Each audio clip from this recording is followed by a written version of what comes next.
Welcome. Today we will cover the topic normative and scientific debates in politics. This topic is from Political Science major subject for BA first semester NEP 2020. This topic is from first unit of the syllabus and topic 3. Today we will understand normative and scientific debate in politics, understand the two approaches, normative and scientific approach. Let us start. What is the normative approach? Normative involves asking how things ought to be. Normative approach in political science is concerned with how things ought to be. It focuses on ethical, moral, and philosophical dimensions of politics. Normative approach कहता है कि चीज़ें कैसी होनी चाहिए, means के system कैसा होना चाहिए, या कौन सा सिस्टम अच्छा है, कौन सा सिस्टम बेस्ट है, या हम अच्छा सिस्टम हासिल कैसे करें, या अच्छा सिस्टम क्या है। नॉर्मेटिव अप्रोच जो है ये इसी से कंसर्नड है या इसी से इन्वॉल्व है कि चीज़ें कैसी होनी चाहिए, या अच्छी चीज़ें क्या है, अच्छा सिस्टम क्या है, या हम अच्छे सिस्टम कैसे फॉर्मुलेट करें, हम अच्छा सिस्टम कैसे बनाए। Second one is focus on principles like justice, equality, freedom and other ethical principles. ये नॉर्मेटिव अप्रोच जो है ये फोकस करता है प्रिंसिपल्स पर, उसूलों पर, जैसे कि जस्टिस है, इक्वालिटी है, फ्रीडम है, या और एथिनिकल प्रिंसिपल्स हैं। Third is offers guidance on what political systems and policies should be adopted to guide policies and political system towards ideal outcomes. Normative approach guidance करता है कि पॉलिटिकल सिस्टम कैसा होना चाहिए और पॉलिसीज़ को अडॉप्ट कैसे किया जाए, या हम पॉलिसीज़ को गाइड कैसे करें और पॉलिटिकल सिस्टम को हम टुवर्ड्स आइडियल आउटकम्स कैसे ले जाए। मीन्स जो पॉलिसीज़ है या पॉलिटिकल सिस्टम है उसको ये गाइड करता है towards ideal outcomes, means best form ये तलाश करते रहते हैं। की क्वेश्चंस है इसमें, मीन्स के कुछ एग्जांपल्स भी हम कह सकते हैं इनको।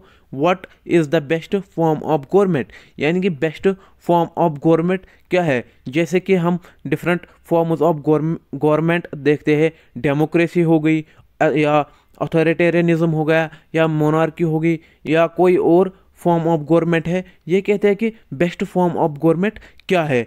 How should laws be formulate, यानी कि लॉज को कैसे बनाया जाए, लॉज को कैसे फॉर्मुलेट किया जाए। की thinkers in normative approach. Aristotle saw politics as a means to ensure a fulfilling life, favored balanced governance to prevent power concentration. Aristotle ने कहा है जो पॉलिटिक्स है ये एक ज़रिया है जिससे हम फुलफिलिंग लाइफ इंश्योर करें। फुलफिलिंग लाइफ क्या है? फुलफिलिंग लाइफ ये है कि एक हैप्पीएस्ट लाइफ होनी चाहिए इंडिविजुअल को, और इंडिविजुअल को किसी भी तरीके की थ्रेट नहीं होनी चाहिए, बल्कि वो अपनी हैप्पीएस्ट लाइफ को आसानी से एंजॉय करे। इसी को एरिस्टोटल फुलफिलिंग लाइफ कहते हैं। एरिस्टोटल फेवर करते हैं बैलेंस्ड गवर्नमेंट को पावर कंसंट्रेशन को प्रिवेंट करने के लिए।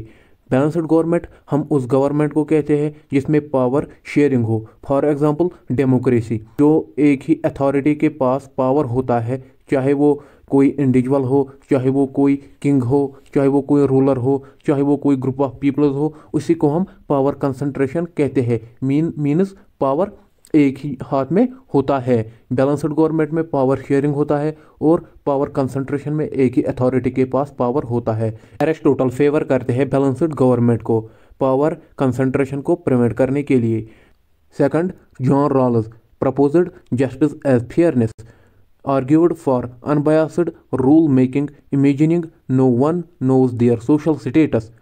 जॉन रॉल्स की बुक है थ्योरी ऑफ जस्टिस, उसी में ये एक कंसेप्ट देते हैं justice as fairness. John Rawls कहते हैं रूल्स अनबायस्ड होने चाहिए। अनबायस्ड रूल्स मीन्स न्यूट्रल होने चाहिए। ये इसी जस्टिस एज फेयरनेस में जो इससे प्रपोजल है इसमें ये कंसेप्ट देते हैं रूल्स अनबायस्ड रूल्स का। Unbiased rule means rules neutral होने चाहिए, ये किसी पर्टिकुलर इंडिविजुअल या पर्टिकुलर ग्रुप के लिए नहीं होने चाहिए, बल्कि ये सबके लिए सेम होने चाहिए और बेनिफिशियल होने चाहिए। ये फिर कहते हैं कि जो ये अनबायस्ड रूल मेकिंग है, यानी कि जो ये अनबायस्ड रूल हम बनाएंगे, ये हम कैसे बनाएंगे। ये कहते हैं कि एक इमेजिनरी सिचुएशन देते हैं जिसमें ये कहते हैं जो एक इंडिविजुअल है उसको अपने सोशल स्टेटस के बारे में कुछ इल्म नहीं होना चाहिए। वो इंडिविजुअल उसको हम एक वेल के पीछे रखेंगे, यानी कि एक पर्दे के पीछे रखेंगे, जिसको ये कहते हैं वेल ऑफ इग्नोरेंस। और जहाँ पर वो जो रूल्स बनाएंगे वही फेयर होंगे। ये एक इमेजिनरी सिनेरियो हमें बताते हैं, जिसे हम ओरिजिनल पोजीशन कहते हैं या वेल ऑफ इग्नोरेंस कहते हैं। अब हम देखते हैं scientific approach. Scientific approach examines how things are in reality. The scientific approach seeks to study politics as it is.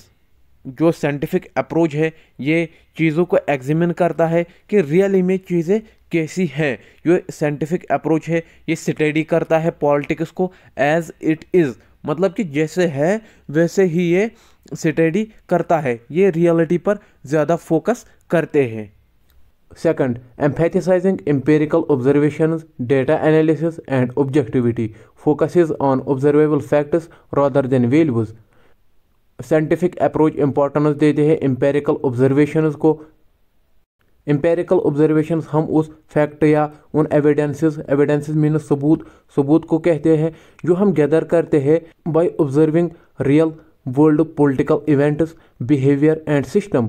यानी कि जो हम रियल वर्ल्ड में पॉलिटिकल सिस्टम को ऑब्जर्व करते हैं या बिहेवियर को ऑब्जर्व करते हैं या सिस्टम को ऑब्जर्व करते हैं, जो हमें उसे डेटा मिलता है या फैक्ट मिलते हैं या एविडेंसेस मिलते हैं, उसी को हम एम्पिरिकल ऑब्जर्वेशन कहते हैं। हम अपने पास डेटा गैदर करते हैं थ्रू सर्वे, मीन्स कि हम सर्वे करते हैं, फिर हमारे पास वो डेटा आता है और उस डेटा को एनालिसिस करके हम फ्यूचर को प्रेडिक्ट कर सकते हैं। फॉर एग्जांपल जो इलेक्शंस होते हैं, वोटिंग होती है, फिर उसके बाद सर्वे करते हैं, फिर इसी जो हमें डेटा उस सर्वे से मिलता है उसी पे हम फिर प्रेडिक्ट करते हैं, एग्जिट पोल निकालते हैं कि कौन पार्टी लीड में है या कौन पार्टी जीत सकती है। ऑब्जेक्टिविटी हम कहते हैं कोई भी डिसीजन मेक करना या अपना ओपिनियन देना या किसी भी सिचुएशन को एनालिसिस करना on the basis of fact evidences rather than personal feelings. और साइंटिफिक अप्रोच फोकस करता है ऑब्जर्वेबल फैक्ट्स पर rather than values, means facts ढूंढते हैं, रियलिटी ढूंढते हैं, एविडेंसेस ढूंढते हैं और ऑब्जर्व करते हैं रियल वर्ल्ड की चीज़ों को। ये इसी पर फोकस करता है, ना कि पर्सनल वैल्यूज या पर्सनल जो ओपिनियन होते हैं, ना कि उस पर। Third, avoids normative bias, relying on evidence based conclusion, utilizes evidences, facts and data to study political events। Scientific approach avoid करता है नॉर्मेटिव बायस को। नॉर्मेटिव बायस मीन्स जो वो वैल्यूज़ पर देखते हैं या पर्सनल फीलिंग्स या पर्सनल ओपिनियंस पर काम करते हैं। साइंटिफिक अप्रोच काम करते हैं एविडेंस बेस्ड पर, यानी कि ये एविडेंसेस को कलेक्ट करते हैं या फैक्ट्स को कलेक्ट करते हैं, रियलिटी पे देखते हैं और इसी से एक कंक्लूजन निकालते हैं, एविडेंस बेस्ड कंक्लूजन निकालते हैं। और ये यूटिलाइज करते हैं एविडेंसेस, मीन्स कि ये हासिल करते हैं सबूत या रियलिटी या डेटा पॉलिटिकल इवेंट को स्टडी करने के लिए, यानी कि पॉलिटिकल इवेंट के बारे में जानने के लिए ये इस्तेमाल करते हैं डेटा को, फैक्ट्स को या सबूत को। साइंटिफिक अप्रोच का पर्पस है एक्सप्लेन करना या प्रिडिक्ट करना पॉलिटिकल बिहेवियर को। एक्सप्लेन करना मतलब कि अगर कुछ हो रहा है तो ये कैसे हो रहा है, ये इसको एक्सप्लेन कर रहे, रीजंस दे रहे। और प्रेडिक्ट करना पॉलिटिकल बिहेवियर को। पॉलिटिकल बिहेवियर मीन्स सोसाइटी में अगर कोई भी एक्टिविटी हो रही है तो ये कैसे हो रही, या गवर्नमेंट में कोई भी एक्टिविटी हो रही है या अथॉरिटी कोई भी एक्टिविटी कर रही है तो ये क्यों कर रही है, इसके पीछे रीजंस क्या है, की क्वेश्चंस। और हम इसे एग्जाम्पल भी कहते हैं। Why do people support certain leaders, ये इन जैसे क्वेश्चंस पर काम करते हैं। अगर कुछ लोग किसी लीडर को या कुछ लीडर्स को सपोर्ट कर रहे तो ये क्यों कर रहे हैं, what is the reason behind it, इसके पीछे वजह क्या है, इसके पीछे रीज़न क्या है। How are government decision making, यानी कि डिसीजन जो गवर्नमेंट डिसीजन मेड करती है वो कैसे डिसीजन मेड करती है, इसके पीछे गवर्नमेंट का क्या मोटिव होता है या गवर्नमेंट के रीजंस क्या होते हैं जो वो डिसीजन मेक करते हैं, कैसे करते हैं। ऐसे ही सवाल साइंटिफिक अप्रोच वाले पूछते हैं। की thinkers in scientific approach, Machiavelli focused on power dynamics over moral considerations.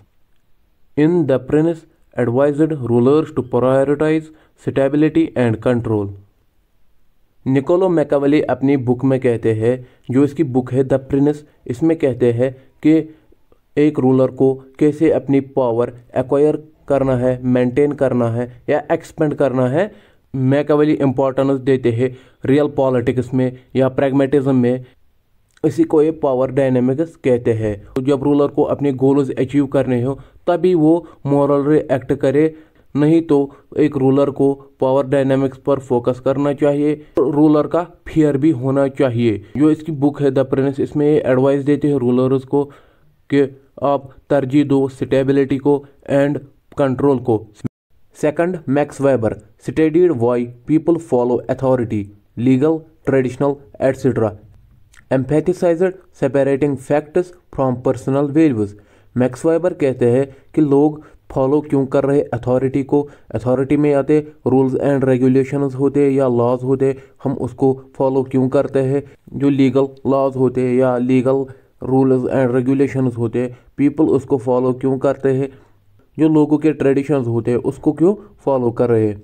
Max weber importance देते हैं फैक्ट्स को सेपरेट रखा जाए पर्सनल वैल्यू से, यानी कि जो रियलिटी है, जो सच्चाई है, जो फैक्ट्स है उसको अलग रखा जाए पर्सनल फीलिंग्स या पर्सनल ओपिनियन से। Third is David Easton developed framework to analyse political system, explained how public demands transform into policies. David Easton develop करते हैं एक फ्रेमवर्क जिसके ज़रिए वो एनालिसिस करते हैं पॉलिटिकल सिस्टम को, और ये एक्सप्लेन करते हैं, ये समझाते हैं कि लोगों की डिमांड्स ट्रांसफॉर्म कैसे होती है पॉलिसीज़ में। मीन्स जो गवर्नमेंट पॉलिसीज़ बनाती है वो पब्लिक डिमांड्स को उन पॉलिसीज़ में कैसे ट्रांसफॉर्म करते हैं। Comparison of normative and scientific approaches. Normative approach focus what should be done, values, ideals. Examples, why is democracy important. Normative approach जो है वो फोकस करता है व्हाट शुड बी डन, यानी कि क्या होना चाहिए या क्या करना चाहिए, वो फोकस करते हैं मेनली वैल्यूज़ पर या आइडियाज़ पर। अगर हम इसकी एग्जांपल देखते हैं तो वो है why is democracy important, democracy ज़रूरी क्यों है। Scientific approach focus what happens in practical, facts, behaviour. Scientific approach focus करता है कि प्रैक्टिकल में क्या हो रहा है, प्रैक्टिकल में क्या है, फैक्ट्स और बिहेवियर को स्टडी करते हैं। एग्जांपल्स हम इसकी देखते हैं। How do elections impact governance, elections कैसे असर करते हैं हुकूमत को। नॉर्मेटिव एंड साइंटिफिक अप्रोच एक साथ हमें एक कम्प्रहेंसिव व्यू प्रोवाइड करते हैं पॉलिटिक्स के बारे में, यानी कि ये हमें एक ब्रॉडर व्यू देते हैं पॉलिटिक्स के बारे में। Conclusion, normative debates set goals by focusing on values and ideals. Normative approach में जब भी किसी चीज़ के बारे में स्टडी करना होता है, इनका गोल रहता है, मेनली फोकस रहता है वैल्यूज़ पर एंड आइडियाज़ पर। Scientific debates addresses practical challenges using evidences. Scientific debate वाले किसी भी प्रैक्टिकल प्रॉब्लम को या किसी भी प्रैक्टिकल इशू को, किसी भी प्रैक्टिकल इवेंट को ये कैसे एड्रेस करते हैं, ये इस्तेमाल करते हैं सबूत यानी कि एविडेंस से इस्तेमाल करते हैं उसको स्टडी करने के लिए। Both approaches are essential for understanding and improving politics. Normative and scientific approach है पॉलिटिक्स को समझने के लिए या पॉलिटिक्स को इम्प्रूव करने के लिए, पॉलिटिक्स को इफेक्टिव बनाने के लिए हमें ये दोनों अप्रोच समझना बहुत ज़रूरी है। आई होप आपको ये वीडियो अच्छे से समझ में आया होगा। प्लीज़ मेक श्योर चैनल को सब्सक्राइब कीजिए, वीडियो को शेयर कीजिए, लाइक कीजिए, कमेंट कीजिए। Thanks for watching, thanks for support.